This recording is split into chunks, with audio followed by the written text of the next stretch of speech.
Flandé s'est fait renverser par un camion. Heureusement, le choc l'a projeté dans un arbre. Comme si de rien n'était. Il est ensuite remonté jusqu'à chez lui, en grimpant le long du tronc. It's a fire! Oh my god, oh my god! At the Flanderses. Flanders, go back to sleep.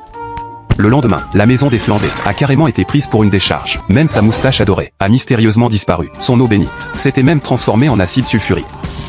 How you doing? La boîte aux lettres devant sa maison a pris feu sans aucune raison. Et même l'extincteur crachait des flammes. Au lieu de les éteindre, une fois rentré des courses, un serpent est soudain sorti de ses achats. Même sa voiture a fini par exploser. Marge était très inquiète. Elle a donc eu une conversation sincère avec Flandé. Finalement, Flandé a révélé la vérité. Tout a commencé lorsqu'il est devenu le professeur remplaçant de Bart. En plein cours, Nelson a demandé à qui il fallait adresser ses prières. Et Flandé a répondu, sans réfléchir. Cette remarque est justement tombée dans les oreilles du responsable scolaire. Il n'a alors pas eu d'autre choix que de le punir. Il a été condamné à écrire au tableau. Par la suite, God loves you. Nobody loves Willie!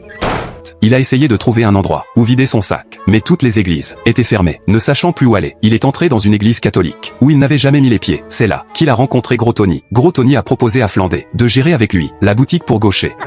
Flandé a même fini par croire qu'il avait enfin trouvé son âme sœur, jusqu'au jour où Lisa lui a révélé que Gros Tony était en réalité un gangster. Criminals. Criminals? Oh my god.